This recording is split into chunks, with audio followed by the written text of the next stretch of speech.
사랑하는 성도 여러분, 오늘 우리가 잘 익히 잘 아는 말씀을 함께 보았습니다. 많이 들어본 이야기잖아요. 야곱에 대한 이야기.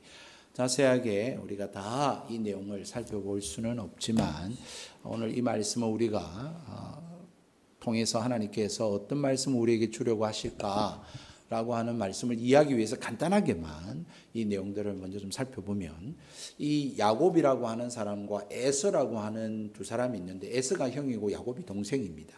이 두 사람이 한 뱃속에서 태어날 때에 쌍둥이로 태어났습니다. 그러니까 시간에 약간의 차이가 있을 뿐 에서가 먼저 나오고 그 에서의 형의 발목을 잡고 태어난 아기가 야곱입니다. 그렇게 해서 태어난 이 두 형제에게 사실 참 우여곡절이 많이 있었는데요. 에서는 붉은 몸을 지녔고 또 들짐승을 사냥하는 약간의 야생적인 기질을 가지고 있었다면, 야곱은 엄마와 함께 집안에 있고 집에 털도 별로 없는 그러한 아이로 자랐습니다. 엄마에게 사랑을 받으면서 말이죠. 그런데 이 야곱이 늘 이 형에게 대한 어떤 그런 욕심들이 있었어요. 그래서 형이 그 들짐승을 잡고 바깥 들에서 집으로 돌아올 때 그 배고픔을 이용하여 팥죽을 팔아서 장자권을 사기도 했고, 또 아버지가 나이가 많아져서 이제 눈이 잘 안 보일 때에 또 아버지를 속여서 자기가 큰아들인 것처럼 해서 축복을 또 가로채는 그러한 욕심이 참 많은 그런 사람이 바로 야곱이었습니다. 그런 야곱에 대해서 이 에서가 가만히 있을 리가 없죠. 가만히. 에서 역시 그러한 술수로 자기 장자권과 또 아버지의 축복권을 먼저 받은 이 야곱에 대해서 분노하고 미움을 가지게 되었고, 또한 죽이려 드는 이러한 일들을 행하려고 했습니다. 그때에 야곱은 이제 피난을 가고 도망을 가게 되죠. 어머니의 오빠인 외삼촌 라반이라고 하는 밧단 아람이라고 하는 곳, 그죠? 그곳으로 하란 쪽입니다. 그쪽으로 이제 도망을 가게 됩니다. 그래서 이제 거기서 또 세월을 보내는데 수십 년의 세월을 보내면서 두 아내를 얻고 또 여종도 둘 얻고 자녀들을 12이나 낳는 이러한 세월을 보내고, 뿐만 아니죠. 양과 염소와 소가 아주 많은, 낙타도 오늘 성경에 기록된 대로 하는 많은 재산을 가지고 이제 고향으로 돌아오게 됩니다.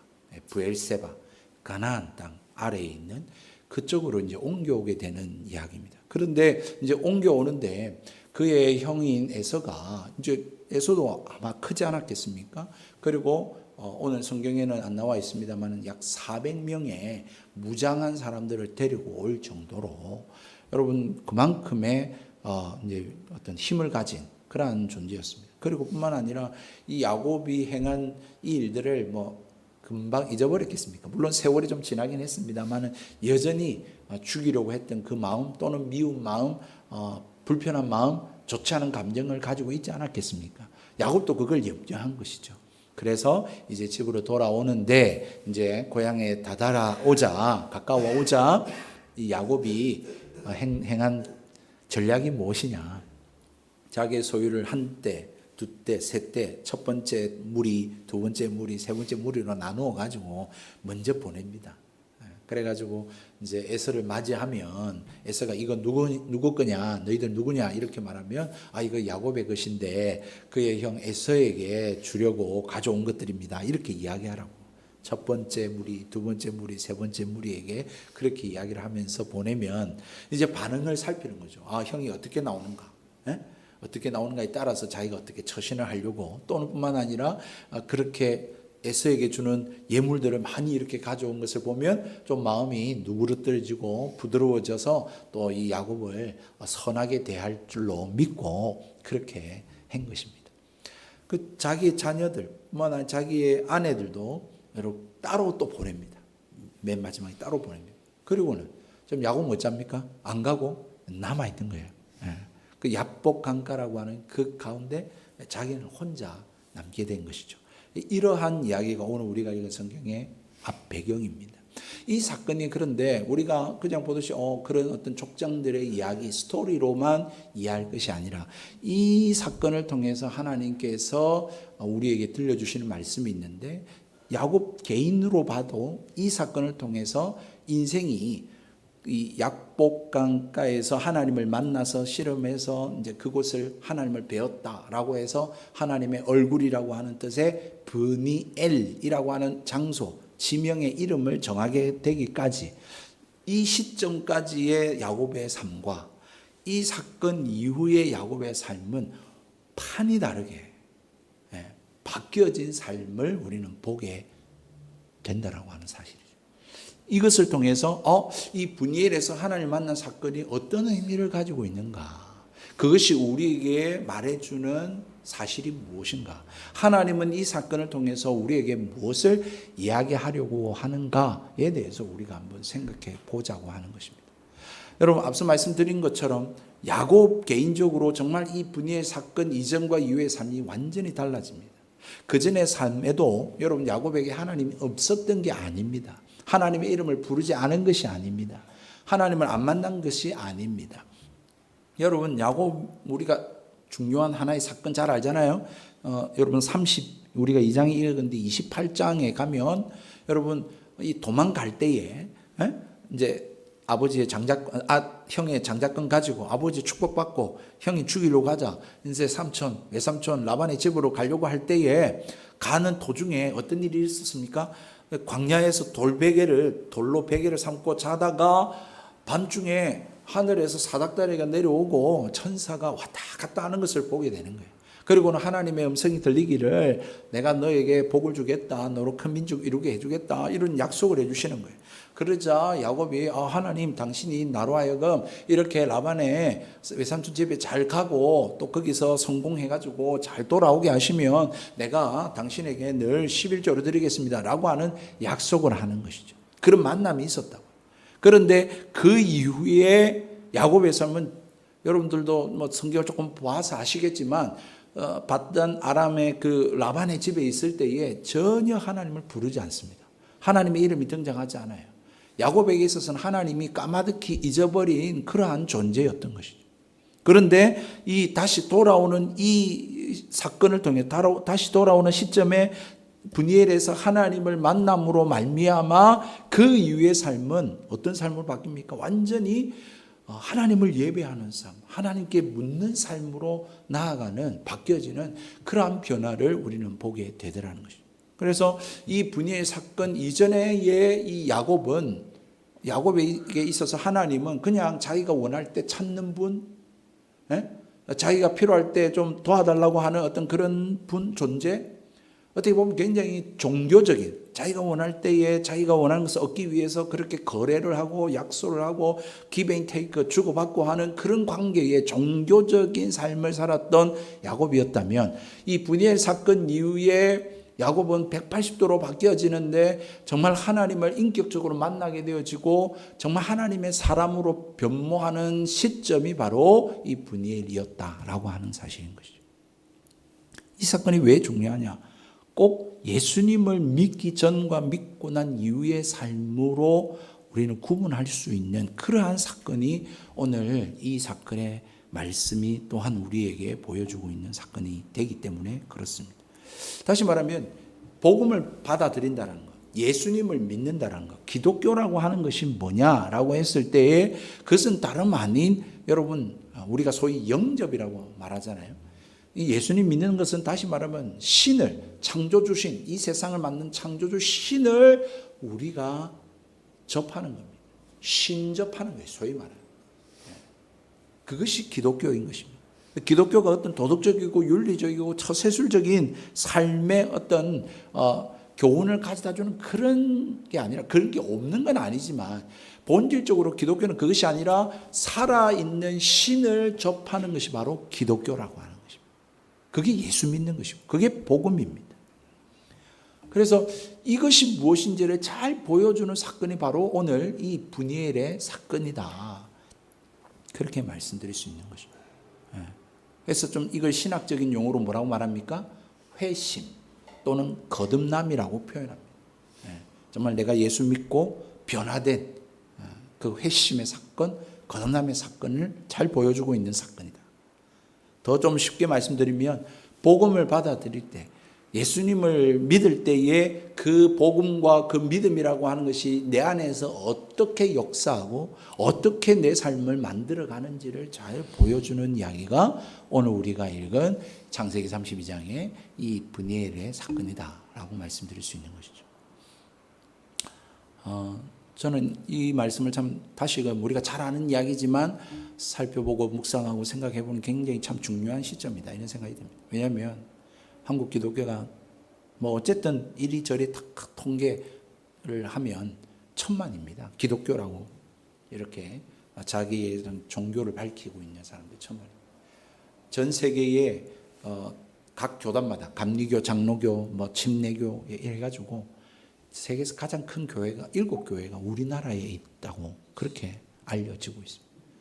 기독교 큰 교회도 많고 대형 교회도 많고 예수 믿는 사람도 5명 중에 한 사람 이렇게 많은 비중을 차지하고 있는 적은 숫자가 아니잖아요.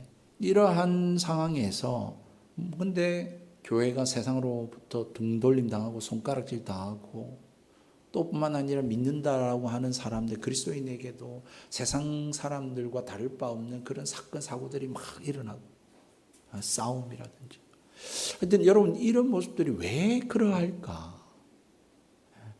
정말 많은 사람들이 교회 다니고 또 예수 믿는다 하면서 바깥에 성공과 이름과 출세 뭐 등등에는 참 관심이 많은데 진짜 예수 믿는 게 무엇인가?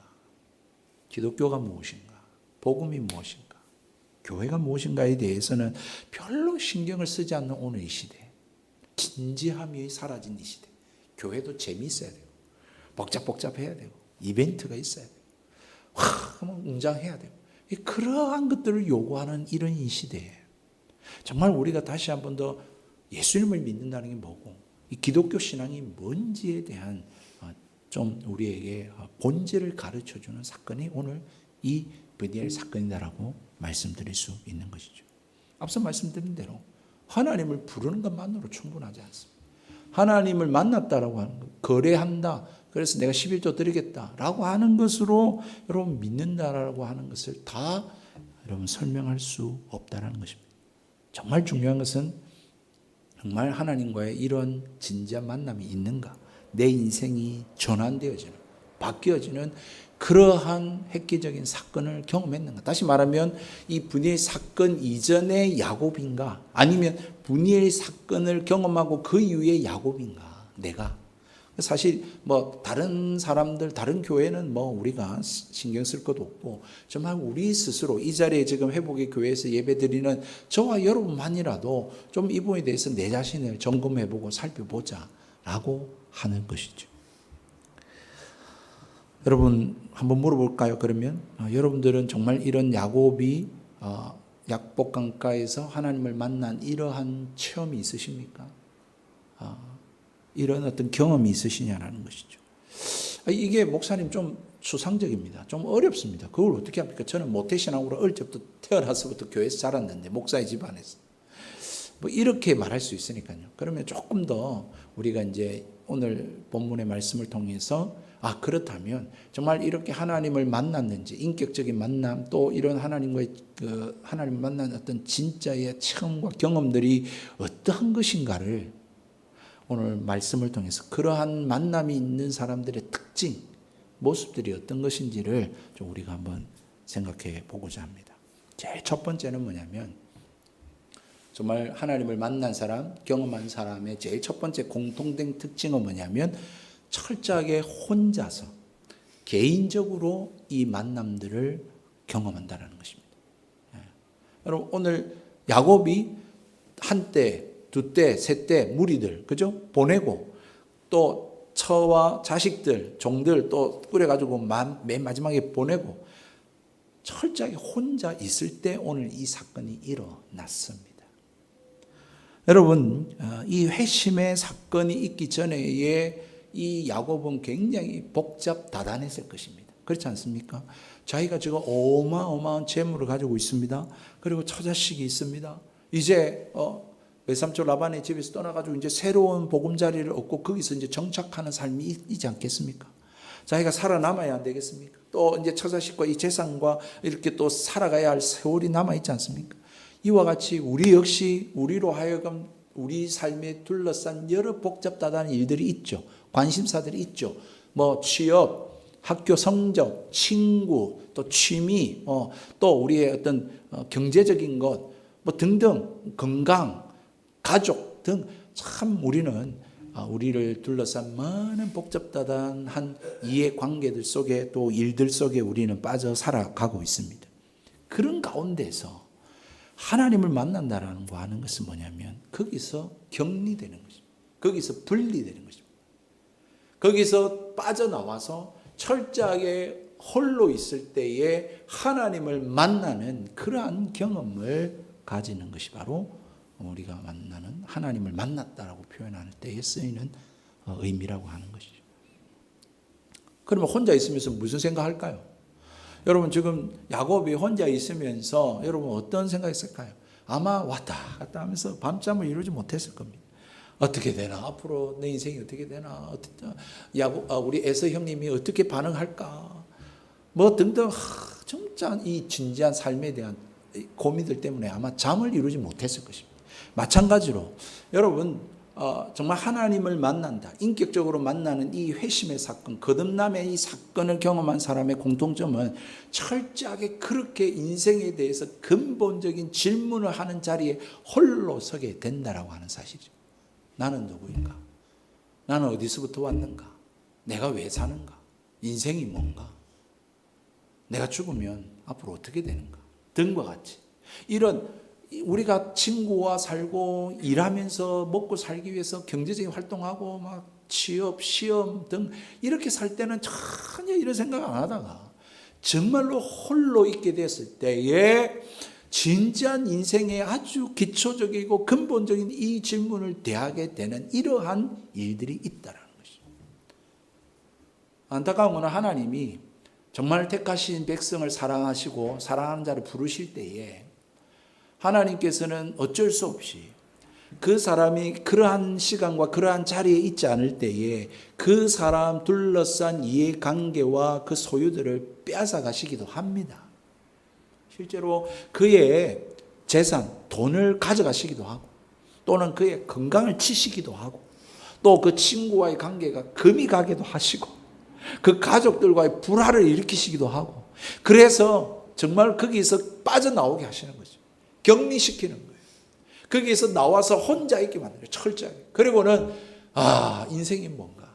나는 왜 사는가? 나는 어디서부터 왔고 어디로 가는가? 뭘 위해 살아야 되는가? 라고 하는 이 인생의 아주 근본적이고 기초적인 그렇지만 아주 중요한 이 질문 앞에 하나님이 서게 만든다라고 하는 사실인 것입니다. 복음이라는 것이 그렇습니다. 기독교라고 하는 것입니다. 그렇습니다. 철저하게 하나님과의 1:1 관계입니다. 개인의 관계라. 그래서 여러분 태어날 때도 여러분 혼자 태어납니다. 뿐만 아니라 여러분 죽을 때도 혼자 죽습니다. 여러분 하나님의 심판, 책임도 혼자 지는 것입니다. 구원도 마찬가지. 내가 다른 사람을 1+1으로 데려갈 수가 없어요. 철저하게 하나님 앞에서의 내가 죄인임을 고백하는 것이고 제가 고백했다. 아빠가 목사인 아빠가 내가 죄인임을 고백했다고 그 가족까지 다 구원받는 게 아니고 그 죄가 다 똑같이 고백되어지는 게 아니고 내가 하나님과 1:1의 만남 속에서 내가 죄인임을 고백하고 그렇게 하나님의 구원을 받게 되는 이러한 사실임을 성경 우리에게 가르쳐 주는 것이죠. 그때에 하나님과의 만남이 이루어지는 것입니다. 따라서 사랑하는 성도 여러분, 우리가 진짜 하나님 만나고 싶으면 정말 여러분 개인 홀로 있는 시간을 가지셔야 돼요. 그 홀로 있는 시간에 뭐 다른 거 하는 게 아니라 유튜브 보고 뭐 영화 보고 이게 아니라 하나님 그분을 대면할 수 있어요. 인생의 근본적인 질문 앞에 설 수 있어요. 그러기 위해서는 이 세상과 좀 떨어져서 그 무리에서 좀 나와서 철저하게 하나님 앞에 좀 홀로 서는 그런 시간을 가질 수 있게 되기를 주의 이름으로 축복합니다. 두 번째는 어떤 공통적인 특징이 있냐면 하나님과의 인격적인 관계를 맺도록 그렇게 인도함을 받게 됩니다. 여러분들, 우리가 앞서도 잠깐 말씀드렸지만 간단히 다시 한번 말씀드리면, 복음, 기독교, 교회라고 하는 것은 사람을 착하게 만드는 게 아닙니다. 도덕적, 윤리적 행실을 보다 좀 낮게 만드는 차원의 문제가 아닙니다. 물론 그게 없다라는 건 아니에요. 근데 많은 사람들이 좀 오해를 하는 것 같아요, 세상 사람들이. 그래서 야, 교회 다니는 사람이 뭐 그렇게 행동하냐, 이렇게 말할 때가 있죠. 세상 사람들은 너 교회 다녀? 예수 믿어? 그럼 너 이 부분에 대해서는 어떻게 생각해? 라고 하는 등의, 마치 우리를 어떤 세상의 견해, 어떤 삶의 태도, 이런 것들을 다루는 그러한 곳으로서 여러분 교회를 이해하고 질문하는 그러한 일들이 종종 있습니다. 그런데 아니라는 거예요. 하나님을 만난다는 것은, 다시 한번 말씀드립니다만, 어떤 도덕적 윤리적 삶의 태도와 그런 어떤 처세줄에 동일하고 그걸 배우고 그걸 익혀서 그렇게 살아가는 게 아니라 신을 만난다는 것이라는 거예요. 실제로 이 세상을 창조하신, 우리 눈에 보이지 않는 절대자가 계시는데 그 절대자를 우리가 영접, 신접하는 거예요. 그분이 내게 찾아오시는 거예요. 그런데 그것이 어떤 에너지나 기운이 아니에요. 내가 필요할 때 기도하면 그분이 도와주시고, 그러한 나를 보호해주는 어떤 그런 수호신, 또는 내가 필요를 구할 때 짜잔 하고 나타나서 네 소원이 무엇이냐 묻는 그런 진이, 이런 어떤 존재가 아니에요. 그래서 성령 충만하면 갑자기 나도 모르는 힘이 생기고, 그런 어떤 에너지 또는 뭐 어떤 기운, 우주에서 기운이 온다, 이런 것이 아닙니다. 영접, 신접, 하나님을 우리가 만난다라고 하는 것은 그러한 어떤 화학적인, 생물학적인, 물리적인 어떤 그런 현상이 아니라 인격적인 만남이에요. 저와 여러분들이 이렇게 예윤아 왔어? 예준아 왔어? 이렇게 하듯이 여러분과 저와의 이런 인격적인 만남을 갖는다는 것을 말하는 거예요. 여러분, 우리가 믿는 하나님은 여러분 인격체이십니다. 다시 말하면 저와 여러분의 이야기를 들으십니다. 그리고 우리에게 또한 말씀하시는 분이십니다. 저와 여러분의 삶에 관심이 있으시고 개입하시는 분이십니다. 그리고 하나님께서는 우리와 관계를 맺기를 원하시는 분이십니다. 우리 인생을 함께 살아가기를 원하시는 분이에요. 그래서 대화를 하고 이야기를 듣고, 그리고 하나님께서 도와주시기도 하고 또 코멘트를 하기도 하시고, 그런 실제적인 인격적인 관계와 만남들을 갖는 것을 우리는 예수님을 영접한다, 신접한다라고 하는 것을 말한다는 것이죠. 지금 야곱에게 하나님 찾아오셨잖아요. 물론 오늘 성경에는 하나님이라고 직접적 표현하지 않아요. 그 누가 왔는데 그 사람하고 씨름을 하게 됐네. 진짜 이거 씨름이에요. 막 몸부림을 쳤다는 거예요. 그 사람하고 레슬링을 했다 이 말이에요. 이렇게 하는데 여러분, 그 사람을 레슬링도 합니다. 그 사람하고 대화도 합니다. 너가 이름이 뭐냐, 또는 그죠? 이런 어떤 대화도 나눕니다. 이렇게 하나님이 실제로 우리의 삶 가운데 찾아오시고 그분과 대화하고 그분과 부딪히는 삶을 사는 것, 그게 진짜 하나님 만나는 삶이라는 것입니다. 여러분은 어떻습니까? 야곱은 나중에 이제 알아차렸죠. 그죠? 해가 떠가지고 가려고 하니까, 야, 가지 마라. 나 축복 안 해주면 못 나간다. 네 이름이 뭐냐? 그런데 왜 내 이름 알려고 하냐?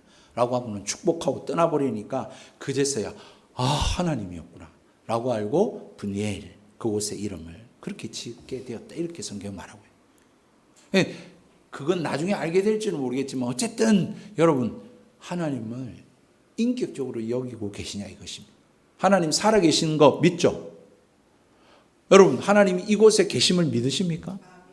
지금 우리의 예배의 이 자리에 하나님의 영으로 계시고 우리의 예배를 지금 듣고 계시고 보고 계시고 여러분 마음과 생각을 알고 계신다는 것을 느끼십니까?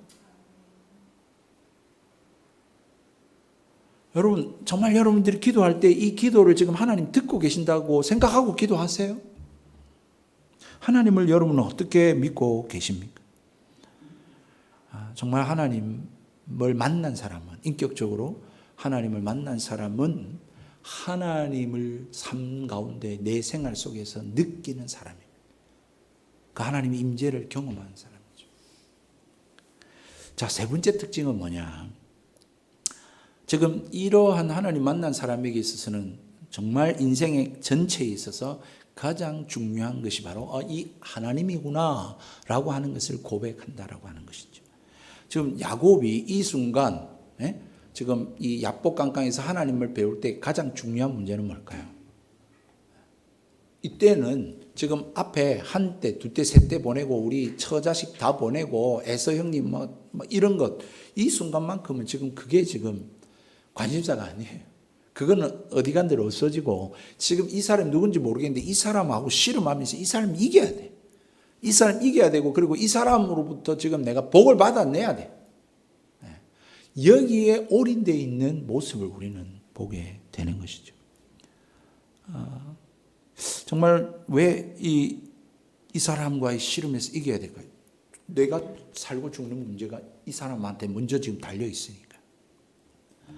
그러니까 이 씨름한 사람이 날이 새는 거예요.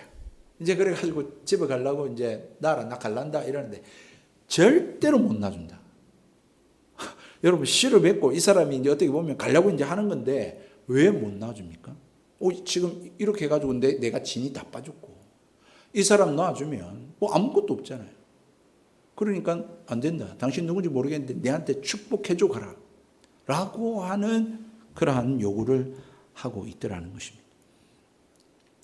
하나님의 축복이 내 인생에 있어서 제일 중요합니다. 지금 뭐 앞에 내가 보낸 사람들이 어떻게 되고 지금 에서가 내한테 어떻게 하고 이거는 지금 나중 문제고 지금 하나님이 내게 축복해 주지 아니하면 나는 지금 놓아줄 수 없다. 내게 있어서 가장 중요한 것이 바로 하나님이시다. 라고 하는 고백을 하고 있는 것입니다. 하나님 만난 사람들이 다 그렇습니다. 하나님 앞에서 나는 연약합니다. 나는 하나님 없이는 죽을 수밖에 없습니다. 나는 이 세상의 삶이 허무합니다. 의미를 못 찾겠습니다. 덧없습니다. 정말 하나님만이 내 생명이시고 내가 죽고 난 이후에 영원한 것은 하나님밖에 없습니다. 라고 하는 것을 고백하고 깨달은 사람이라는 것이죠. 물론 이 세상 사는 동안에는 뭐 하기도 합니다.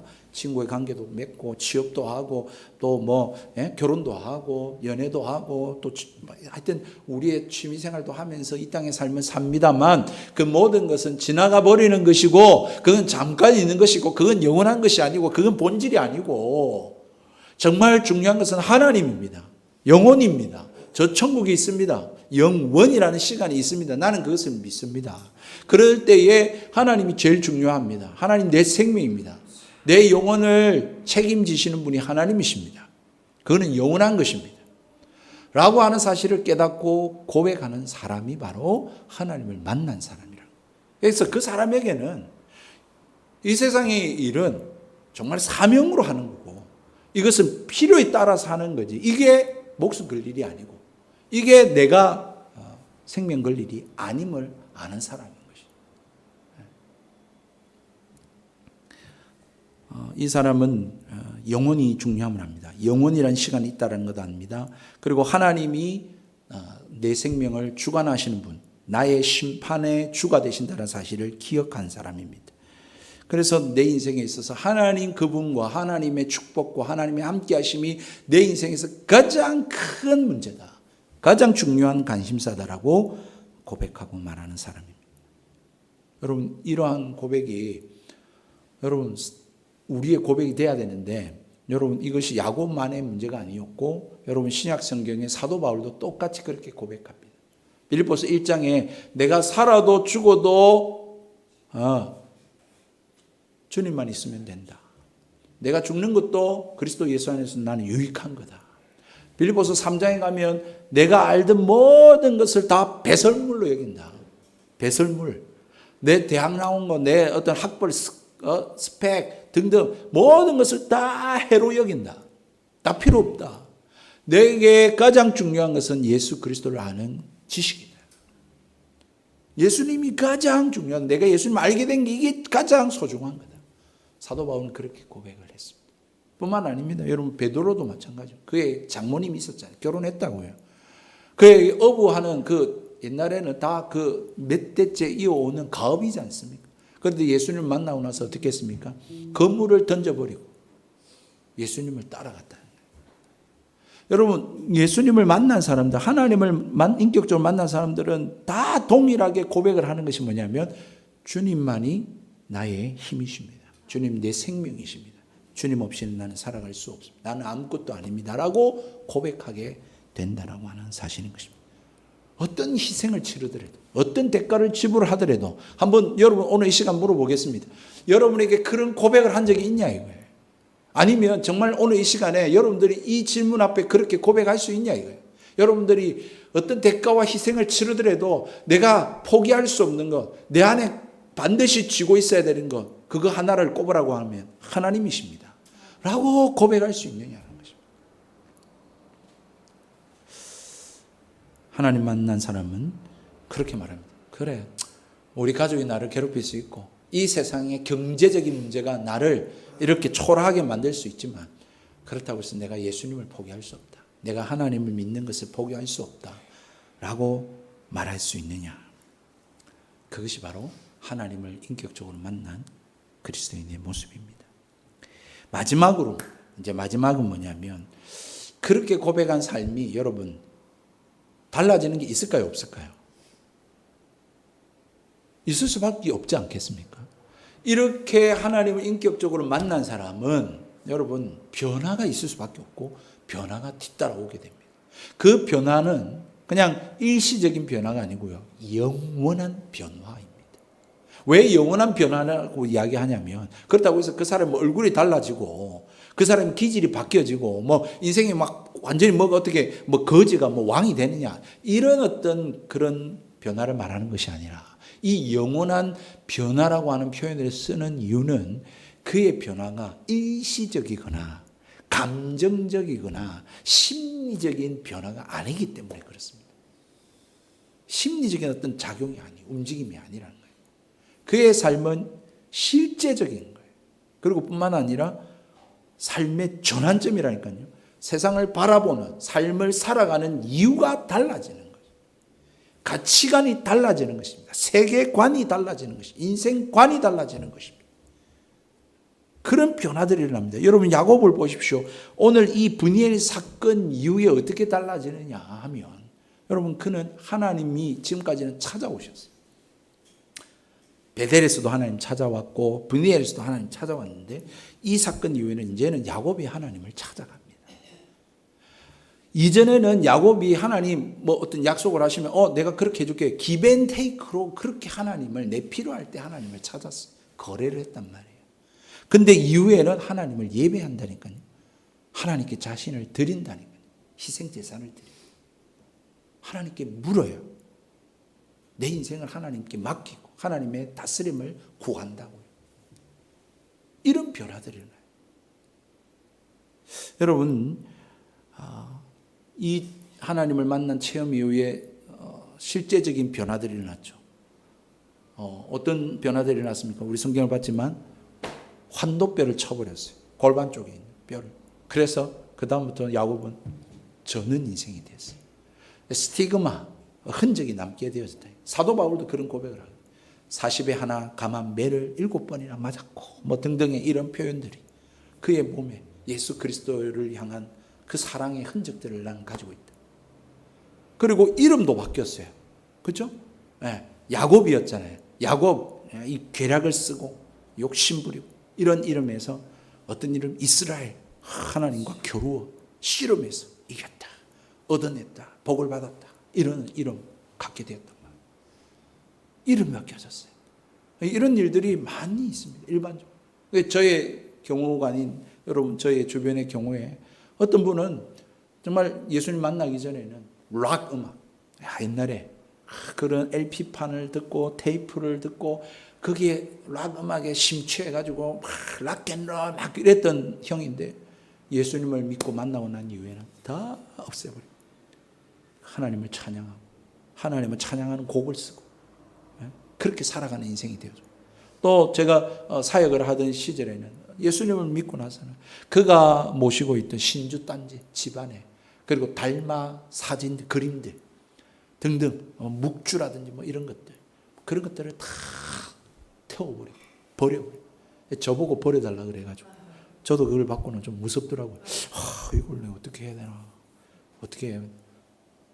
그러한 일들, 정말 예수님을 만나기 전의 삶을 다 버려버리고 새롭게 되어져, 인생의 새로운 삶을 살게 되어지는 일들이 인격적으로 하나님 만나게 되면 일어난다는 것입니다. 그래서 그걸 영원한 변화가 일어난다라고 표현하는 것입니다. 여러분들은 어떤 이름들이 바뀌셨습니까? 여러분들은 어떤 삶의 그런 흔적들이 남아 있으십니까?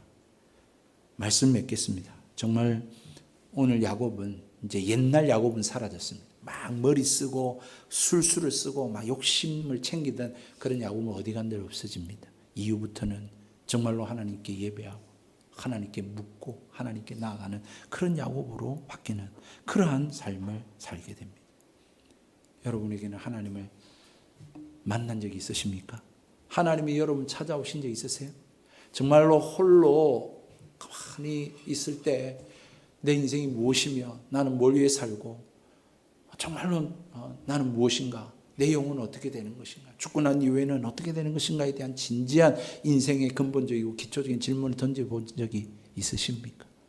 그리고는 그 하나님, 정말 그분이 없으면은 나는 아무것도 아니구나, 나는 우주의 먼지구나, 나의 영혼은 정말 아무것도 아니게 되는 것이구나, 고통하는 인생으로 끝날 수밖에 없겠구나. 여러분 그것을 느끼고 고백하신 적이 있으십니까? 내가 다른 것들은 다 희생하고 대가를 치르더라도 하나님 이분만큼은 내가 놓칠 수 없구나라고 하는 그러한 마음들을 가지신 적 있으시냐는 것입니다. 여러분 만약에 그런 일이 있었다면 여러분 다시금 회복하셔서 여러분 정말 하나님을 인격적으로 삶 속에 하나님과 관계를 맺으시면서 하나님의 음성을 듣고 하나님의 인도함을 받으며 하나님께 기도하고 하나님께 묻고 그렇게 동행하며 살아가실 수 있는 저와 여러분 되기를 주의 이름으로 축복합니다. 혹이라도 이 가운데 아직도 하나님을 인격적으로 만나지 못한 분들이 계신다면 여러분 오늘 이 자리가 여러분의 브니엘이 되기를 주의 이름으로 축복합니다. 정말 이곳에서 하나님을 만나게 되기를 주님의 이름으로 진심으로 축복합니다. 정말 그러기 위해서 여러분 제발 무리로부터 분주하고 바쁜 시간으로부터 좀 떨어지시고 정말 하나님 앞에 홀로 서십시오. 그리고 근본적인 인생의 질문 앞에 한번 여러분들이 홀로 하나님을 대면할 수 있게 되길 바랍니다. 그리고는 정말로 이 세상에 난 아무것도 아니요, 주님 없으면 안 됩니다라고 하는 고백을 하게 되어지고, 그래서 정말 여러분의 삶에 영원한 변화가 일어나게 되기를 주님의 이름으로 축복합니다. 삶의 변화들이 일어나기를 빕니다.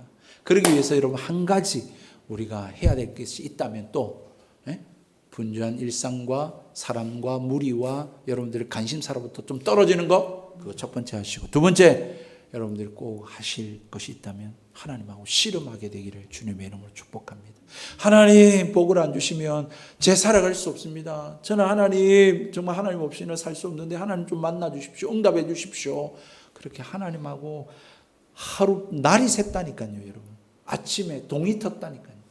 그럴 때까지 여러분들 하나님 놓치지 말고 하나님 찾고 하나님 부르짖고 하나님하고 씨름하시는 그런 시간을 갖게 되기를 주님의 이름으로 축복합니다.